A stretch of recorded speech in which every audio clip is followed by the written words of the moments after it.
E aqui tem o Elias Vaz, fez uma descoberta importante sobre aquela offshore, lembram da empresa do Paulo Guedes, a empresa que ele abriu lá em dólar, nas Ilhas Virgens Britânicas, para botar dinheiro em dólar nos Estados Unidos, né?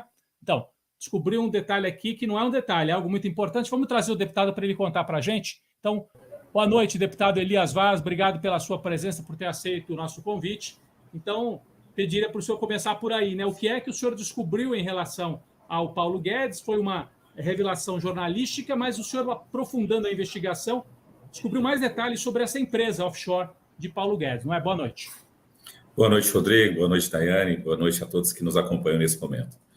Olha, primeiro assim, a gente já tem que registrar assim, uma posição que é um absurdo o ministro ter essa offshore.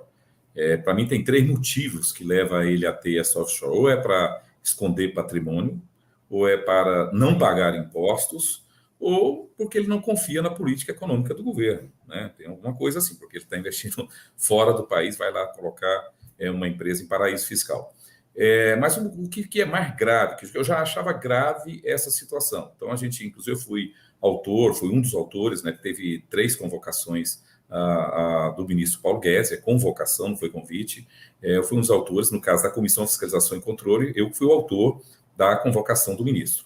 Ele, então, não veio, né, o ministro Fujão, o ministro que está correndo, e agora a gente está entendendo por que ele não quer dar os esclarecimentos para a sociedade, não só para o parlamento, mas também para a sociedade, né? Ele mandou, na verdade, uma suposta justificativa porque, né, de todo o processo, que inclusive não precisaria vir a essa casa, porque estaria tudo correto. E nós fomos analisar, embora a gente tenha a convicção de que ele vai ter que vir, porque é o que a Constituição fala, né, ele tem que atender uma convocação, nós resolvemos analisar, então, esses documentos que ele mandou. O que nós constatamos, né, que ele cometeu, na verdade, uma falta grave, né, porque quando o ministro vai tomar posse, ele tem que preencher um questionário junto à Comissão de Ética do Governo Federal, respondendo uma série de situações.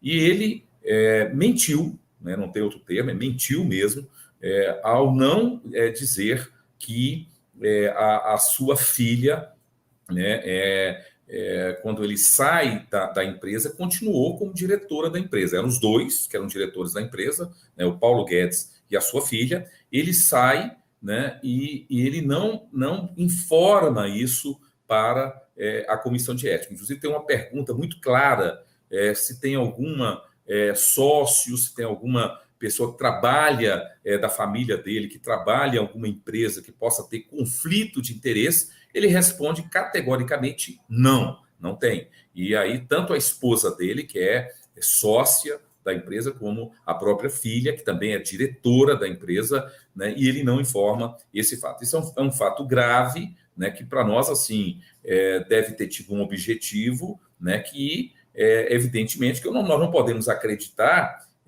que ele não converse com a sua filha sobre a questão da gestão da empresa, né? Então, e a gente sabe que essa empresa que aplica no mercado financeiro, né, então ela pode ter tido informações privilegiadas, o que caracterizaria claramente mais um crime. Então, a gente levantou essa informação, nós estamos fazendo uma representação junto ao Ministério Público Federal, para que, inclusive, seja verificado o extrato de atividades dessa empresa, que está claramente sob suspeição devido ao comportamento que o ministro Paulo Guedes teve, de omitir ou mesmo de mentir, porque não é só omissão, porque é perguntado a ele e ele diz que não teria nenhuma pessoa da família dele nessa situação. Então, evidentemente, isso já se demonstra como um sinal muito claro, né, de uma possibilidade aí de ter havido uma situação irregular na vida dessa offshore que se está instalada no paraíso fiscal. Deputado, o ministro não tem ido, como você mesmo apontou, não tem atendido as convocações, sempre apresentando uma agenda, uma outra atividade, como agora está integrando a comitiva do presidente Bolsonaro nos Emirados. Dentro do que vocês recebem de documentação, é possível ter uma ideia do quanto foi movimentado por essas offshore? a partir do momento que o Guedes sai ou a filha entra, porque o Guedes sai, mas entra a filha, é como se fosse dele ainda, né? Essa ideia fica meio na cabeça das pessoas, justamente porque é a filha dele que assume o negócio que estava no nome dele, né? Daiane, não dá para acreditar que quando ele encontra, por exemplo, com a filha nesse período, eles, por exemplo, colocam que o assunto da pasta do ministro Paulo Guedes é um assunto proibido, que ele não converse, por exemplo, sobre diversas situações.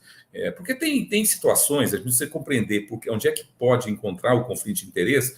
Vamos dar um exemplo aqui. O governo tomou uma decisão de aplicar, por exemplo, esses reajustes no preço do combustível, né? Então, essa decisão, se alguém tem acesso a essa informação, evidentemente que isso ia impactar no valor das ações da Petrobras, né? Então, se você tem essa informação, você pode ir lá, por exemplo, e comprar essas ações, sabendo que o governo vai comprometer toda a população brasileira para dar lucro, por exemplo, para os rentistas da Petrobras, que, aliás, diga-se de passagem, 42% desses rentistas é capital estrangeiro. Então, é preciso a gente fazer essa reflexão, porque aí pode ser um fato, uma decisão de governo futura que o Paulo Guedes sabe que essa decisão será tomada e pode ser compartilhada com a pessoa que pode se beneficiar dessa informação, né? E nós temos várias áreas, né? Quer dizer, nós temos empresas que têm repercussão mundial aí na questão da sua atividade econômica, como a Ambev, como a Vale. Quer dizer, são várias medidas que podem ser tomadas que podem ter impactos nas ações, no valor dessas ações. E, é claro, quem tem acesso a essas informações privilegiadas, se usar, pode, inclusive, ganhar muito dinheiro com isso. Então, é óbvio que já é uma imoralidade ele ter mantido, e é preciso dizer que a população não sabia dessa offshore, né, que só veio a ser descoberta depois dessa denúncia que foi feita aí no plano internacional, e também que ninguém sabia da questão que a filha dele continuou como diretora, porque ele declara realmente essa offshore num documento, que é um documento sigiloso que ele apresenta quando ele vai assumir o ministério. Mas ele não diz que a filha continuou como diretora. O detalhe é que só 2 eram diretores, né? Era ele e a filha. Então, ela continua como a única diretora da empresa e ele está dizendo, inclusive, os advogados já soltaram uma nota dizendo que é só para questões burocráticas, né? Então, não dá para a gente confiar nesse tipo de posição. Por isso que nós estamos acionando o Ministério Público Federal, porque nós não podemos obrigar o ministro Paulo Guedes a disponibilizar as atividades, o extrato das atividades da offshore, que é mais ou menos o extrato, como se fosse um extrato bancário, nesse caso é o extrato das atividades, né?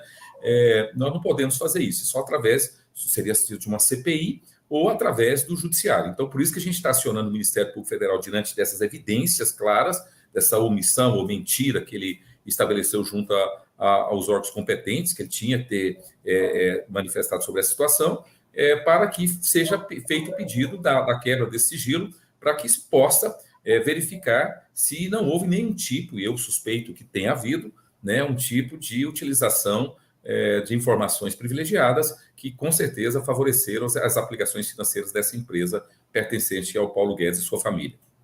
Sem falar da questão cambial, né, deputado? Porque o ministro da Economia, obviamente, tem acesso a decisões de política econômica que levam o câmbio para cima e para baixo, quase sempre para cima nos últimos anos, e como ele está com o dinheiro aplicado em dólar lá fora, ele fica mais rico em real aqui no Brasil, né? É uma conta simples. E não dá para esquecer que eu perguntei para ele aqui, e ele disse que era previsto que o dólar ia subir, que era uma previsão do governo, né? Sim. Em momentos que ele achava que o dólar estava muito baixo, até porque tinha empregada doméstica viajando para a Disney, né? Quer dizer, isso já a gente vai ver que porque as motivações dessas declarações dele, né? Quer dizer, não era a preocupação é porque ele ganhou muito dinheiro com isso, que isso já é um aspecto de uma informação privilegiada que ele tinha, porque era uma decisão de governo que, evidentemente, que essa política cambial ia traduzir no aumento do dólar, né? E, evidentemente, quem tinha dólar ia ser favorecido com isso, e, no caso específico, por uma coincidência que a gente tem que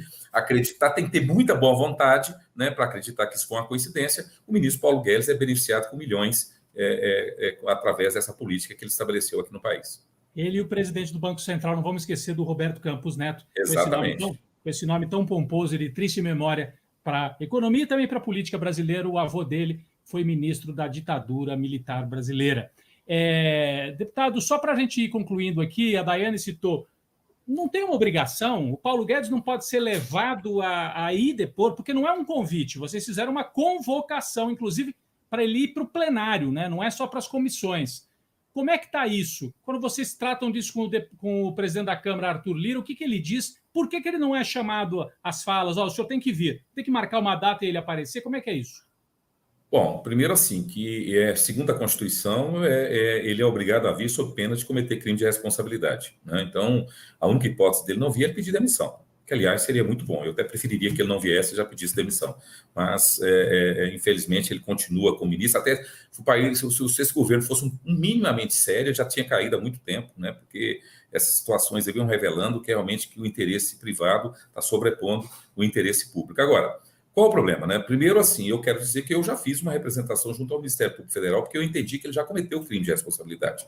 O fato dele apresentar uma justificativa pífia, né, de dizer, na semana passada, que estava acompanhando a votação da PEC dos precatórios, que é outro golpe na população brasileira, né, quer dizer, eles estavam acompanhando essa PEC, ele, na verdade, não poderia ter vindo, uma justificativa totalmente absurda. Então, eu já fiz uma representação junto ao Ministério Público Federal por esse fato. Agora, é evidente que a Câmara Federal, né, ela não pode ficar, na verdade, sem uma iniciativa concreta, né, diante de um fato tão grave como esse, né? O que o Paulo Guedes está fazendo é jogar a Constituição brasileira na lata de lixo, né? É uma previsão constitucional, né? Nós temos a obrigação de convocar o ministro. Eu não falo nem que é prerrogativa, é a obrigação quando a gente detecta qualquer possibilidade de irregularidade, que é o caso concreto, quer dizer, a convocação foi feita, aí o ministro não vem, né? E o Arthur Lira parece que esquece que ele preside um poder e ele tem que dar satisfação ao povo brasileiro e não ao Bolsonaro. Infelizmente, a sua conduta tem sido uma conduta de leniência, uma conduta totalmente de negligente com fatos tão graves como esse, do fato do presidente já marcou 2 vezes, né, e não veio. Eu já tive outra situação com uma situação de uma convocação minha também, que ele não foi, depois ele veio na outra semana, e ele alegou que tinha que acompanhar um processo no Tribunal de Contas da União, lá, uma discussão das contas do governo. Quer dizer, toda hora vai ter justificativa. Então, assim, é um absurdo isso. O Paulo Guedes, o ministro Paulo Guedes, mostra que não tem respeito com essa casa, mostra que não tem respeito com o povo brasileiro, né? Então, acha realmente que o fato, ele confunde público com privado, né? Seja no seu comportamento, né? Se ele quiser exercer uma função que não precisa prestar conta para o povo brasileiro, ele vai exercer na iniciativa privada, né? Agora, quando ele estiver exercendo uma função pública, ele tem que saber que ele não pode usar as informações para privilégio pessoal, né? Porque há conflito de interesse num caso como esse, e não pode também ter um comportamento de achar que não deve explicação a ninguém. Então, é preciso, sim, ele rever a sua posição. Para mim, já passou da hora desse ministro sair da onde está, porque o Brasil está sendo, além da incompetência, né, desse ministro, que está levando o país para um abismo, né? Quer dizer, só ver a situação econômica do país, a questão do dólar, o preço da gasolina, o preço da carne, o preço do gás, quer dizer, é uma situação, a questão do desemprego, a questão do aumento da miséria, quer dizer, o resultado que nós temos do país é uma tragédia, e um ministro já tinha que ser demitido por isso. Ainda na questão ética, é um ministro realmente que mostra que não tem o mínimo de condições para estar onde está. Tá, uma última questão que eu queria trazer aqui, o Gilvan Soares aqui no nosso chat diz: o governo pratica todo tipo de crimes e nada acontece, comenta aqui o nosso internauta Gilvan Soares. Uma das questões apontadas, inclusive na CPI, era das dificuldades que os parlamentares têm de acesso a documentos, a informações, e recentemente o senhor fez uma audiência, convocou uma audiência, justamente para tratar sobre essa questão desse acesso, e o governo vai criando ali vários mecanismos para que o órgão fiscalizador, o próprio Congresso, que tem um papel também de fiscalizar as contas, não consiga ter acesso. Como é que está isso? Qual é a avaliação que o senhor faz sobre essa questão?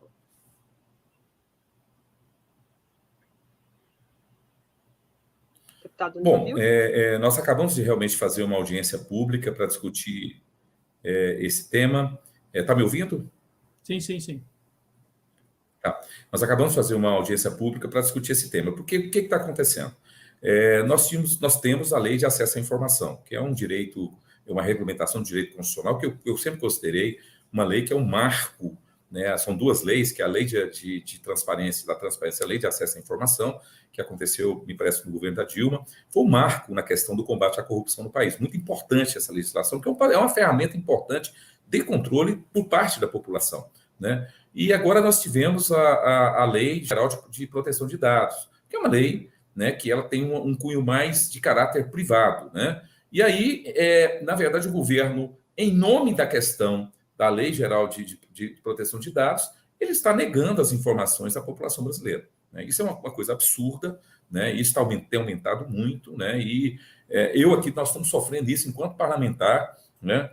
Outro dia eu pedi, por exemplo, a informação sobre a questão da viagem daquele presidente lá também de ultradireita, do Guiné-Bissau, que esteve aqui no Brasil, que o governo gastou dinheiro público para que ele viesse aqui no Brasil, né? Gastou, e assim, aí eu pedi a informação, eles colocaram em caráter sigiloso, quer dizer, eu só pedi o valor, né? O valor porque, na verdade, eles não queriam que revelasse o valor, foi de R$600 mil, né? Que o Brasil passa na crise que está, gastaram R$600 mil para pagar a condução, né? O transporte desse presidente aqui para o Brasil, porque ele tem afinidade aí ideológica com o presidente Bolsonaro, né?